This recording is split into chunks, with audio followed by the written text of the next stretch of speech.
Experience Karen Hunter in a completely different way.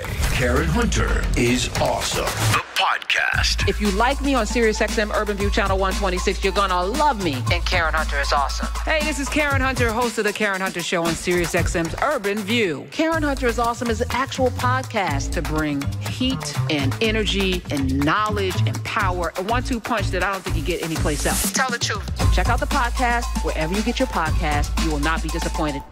I'm reading this book this morning. It's called Isaac's Song. And I wanted to talk with you about it because it's Motivational Monday. And this today, yes, we're going to get to all of the nonsense that's going on in the world, but we can't control. We can't control the firings. We can't control the letters that are going out and all of the chaos and everything that is designed for you to be anxious and scared. That's right. No. There's something greater. So I'm reading because what was wild for me this morning after I came back from my walk, you know, I'm in the 4 agreements, right? This is my book for this year. And I'm not just reading it for the month. I'm like going back and slow walking it because there are things in my spirit and then I pick up this book and it's about this guy named Isaac. His dad has died. He didn't necessarily have a good relationship with his father. And some of you may or may not be able to relate. Some of you have great relationships. Some of you have poor relationships. It doesn't matter. But Isaac is sitting with a therapist after he's buried his dad because he can't sleep. He's struggling. He's going through it. And, you know, y'all are arguing Isaac because it's Dr. Black. And I'm like, this man can write his ass off too. This is another thing you can write. So you're going back and forth. Isaac's going back and forth with the therapist, blaming his dad, blaming his troubles on all these people. And she says to him, the therapist, and I'm assuming it's a woman. I think it's a woman. It's a woman, yes. Yeah. You're too smart to be imprisoned by your father's shortcomings. That's a cop-out, Isaac, she says to him. She said, and then Isaac said, I had all the ingredients for success, she said. College degree, good job, good health, strong history. She said, we don't create our baggage, Isaac, but we can unpack it. Everyone has agency, whether they use it or not. Nothing has ever happened to you that's greater than your power to heal it. Blaming others is merely an excuse to avoid activating your own personal strength. It'll never work, she says. No one cares to heal you as much as you need it because that's your job. How smart is it to get mad at a mountain? I've heard you say this. I've never forgotten that question, Isaac said. It shifted my whole perspective. Either you climb it or go around it, but don't spend a lifetime waiting for it to move. Only a fool does that. She goes on.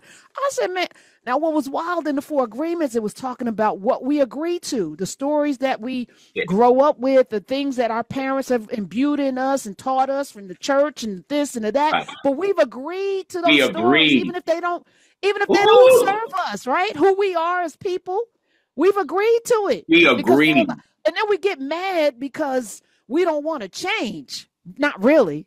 Because that's hard work. That's right. So I wanted to know, it's Motivational Monday. We're going to start off this way because all the news is already out. We're going to talk about the general and all that, but this is something we can control. Right. Everyone listening, you can't control. Did you have therapy, Dr. Black? Was this inspired by that? I've never been in therapy a day of my life. Well, I felt like I was in therapy reading your book. And I've gotten 10,000 notes. Where did it come from? Where is this therapist? I need this therapist's phone number. Yes. Where did this come from? Just my spirit. Really, seriously, just my spirit. And when you read on, this therapist reads Isaac down so bad throughout this book because Isaac has built his entire notion of redemption and freedom upon the notion that somebody is going to claim these wounds of mine. Somebody is going to claim ownership of this hurt dwelling in me. And somebody's going to come along and say, I'm sorry. Somebody's going to do it and I'm going to be healed that day. And she says, listen, no. You're right.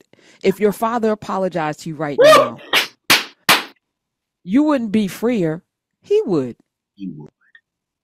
Apologies don't heal the wounded. They're for the perpetrators. He said, I don't understand but you're right. I did, but I didn't want to. She goes on. She said, if someone shoots you, for instance, an apology doesn't mend the wound. If you don't tend to it, it'll fester and kill you. Not the one who shot you. Not the one who shot you. The error is to think that revenge participates in the healing. It doesn't. Most of us could have been healed years ago if we'd stop waiting for a wounded person to do it. When you cut your finger, the body goes to work immediately. You're right. The body goes to work immediately. And I just cut my finger this week. And I was like, you know what?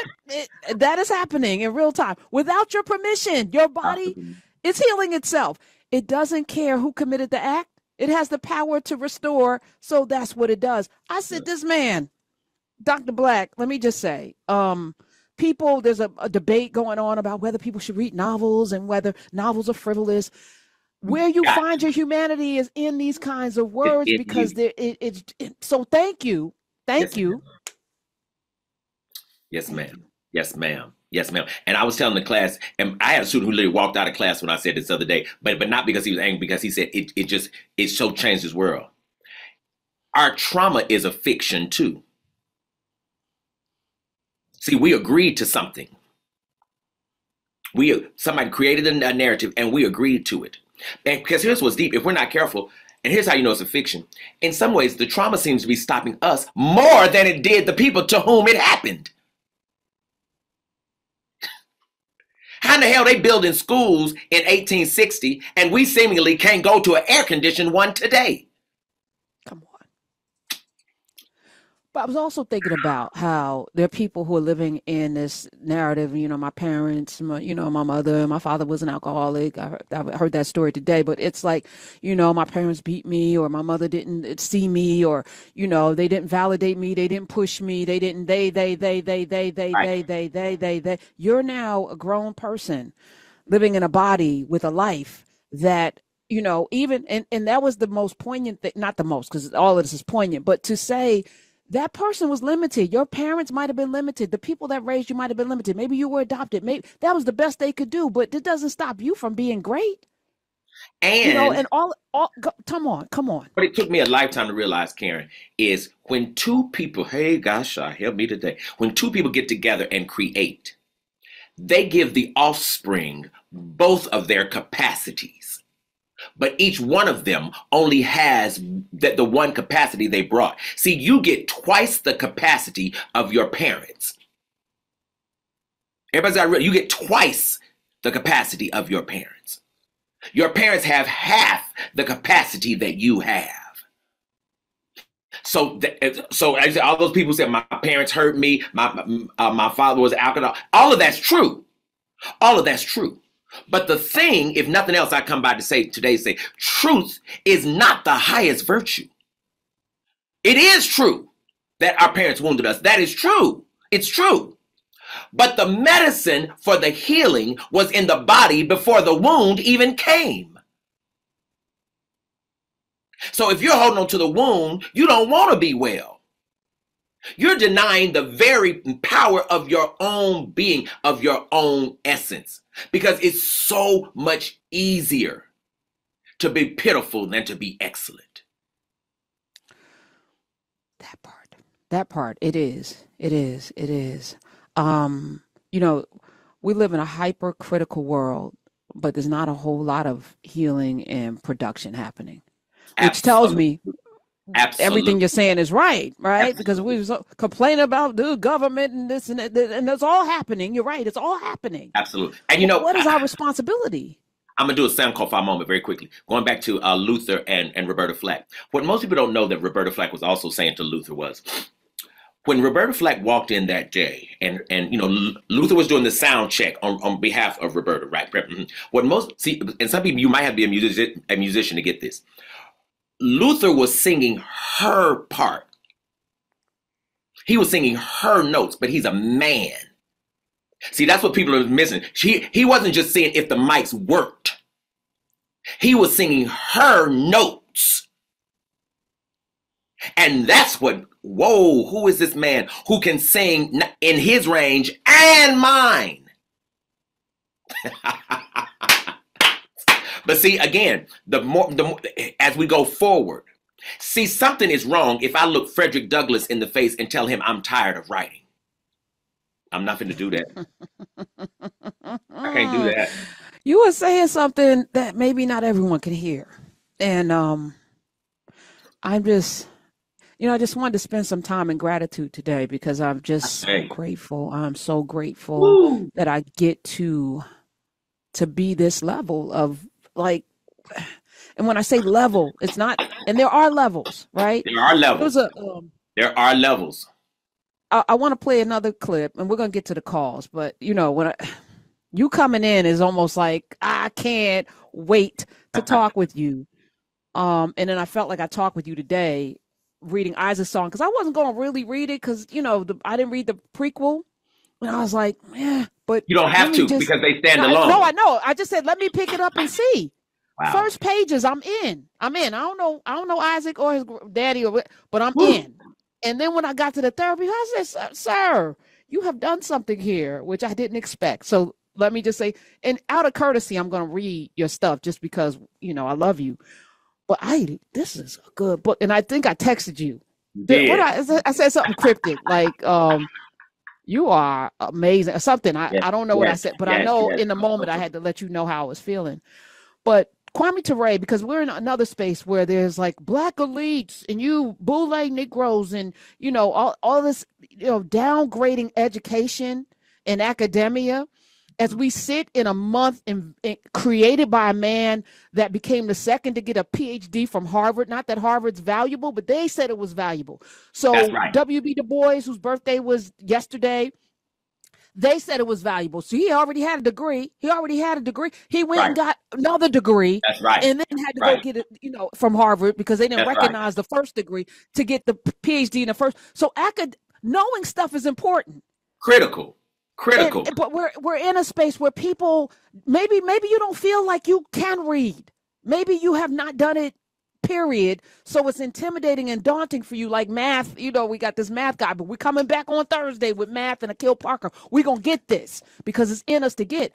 Absolutely. I was saying to myself, sometimes I dumb down, and I admit to doing this. I will dumb down and pretend like I don't know things so that I can leave space for people to not feel like, because I don't want to be a know-it-all, and I don't want you to feel intimidated by this. So I will, bring it down to the lowest common denominator or the lowest common, but it's wrong to do that. It's wrong.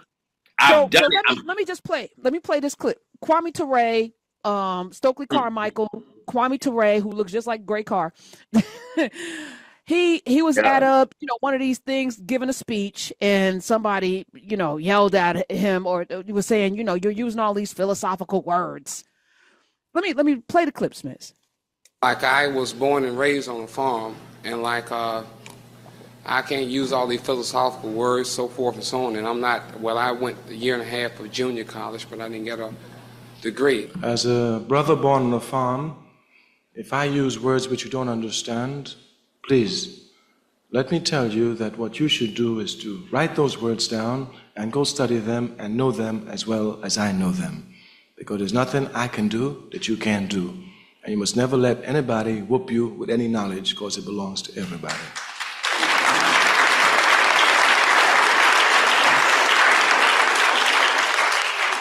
And as your brother, I urge you and encourage you to learn these words and to understand them, to know capitalism, to know communism, and to know socialism. I urge you to know them for yourself, not to take my word for it or anybody else's word for it, because there are forces that are fighting in the world over it.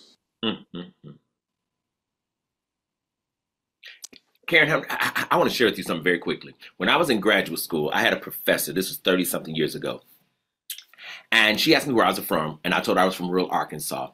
And she said, have you thought about going back there to teach? And I said, well, no, I haven't really thought about going back to rural. I want to teach, yes, but I hadn't really thought about going back to rural Arkansas to do it. And she said, they might need somebody, who has your kind of acumen, et cetera. And I told her, I said, well, they don't really welcome, academia in these spaces. They don't really welcome, if I went home, I couldn't use these kind of words. And she said, why couldn't you? I'll never forget it. And I said, well, I wouldn't want to insult anybody. She said, the insult is for you to lower the bar and to disturb their notion of the height of the reach. That's right. I'll never forget that. She said the insult, if you go to a doctor, instead of saying osteoporosis, a doctor should say, you got something wrong with your bones. A doctor shouldn't use the word osteoporosis. If you go to a mechanic shouldn't say catalytic converter. A mechanic ought to say, there's something other wrong with your car. No, there's absolute language of vocabulary in absolutely every discipline. And you should use it, and you should invite other people's brilliance into it. Do not at all do the insulting thing of bringing a lesser excellence because you think people would have to struggle and would have to fight. If they don't fight for it, they don't want it. But don't disrupt the thing itself. I'll never forget it. I'll never forget it. As I was listening to Kwame Ture, I realized that this is what we've done for 2 generations. Yes, ma'am. No, but this nation That's is right. woefully ignorant because we don't want people to feel bad. Don't want them to feel bad. So whether we're talking about sports, where everybody gets a trophy, we're going to dumb it down so that everybody feels valued, as opposed to having something to strive for, as opposed to stepping your game up and becoming more. As I'm reading Isaac struggle with everything that this psychiatrist is telling him, the therapist is telling him, he knows in his spirit what she's saying is right. He doesn't want to accept it because the work that it requires is in him. It's easy to blame daddy, but now I got to do something. Karen, when you finish this book, you really might literally fly to Atlanta and see me when you finish this book. Well, I ain't flying nowhere. I might drive to Atlanta, but I ain't getting on nobody's plane. Somebody just invited me. I was like, does it require me being on a plane? Yeah, not now. Nope. And Karen, very, very humbly, I want to say we're in the 4th printing already. I believe you. I believe I didn't expect it. So let me just say, I'm not even blowing smoke up your behind because you know that I wouldn't do that, which is, it's another problem with me being me is that when I love somebody, I'm like, I have to tell them the truth. I don't like it. I'll tell you I don't like it if I don't like something. But I like that about you. Yes. Yeah. Well, I mean, I want people to tell me the truth.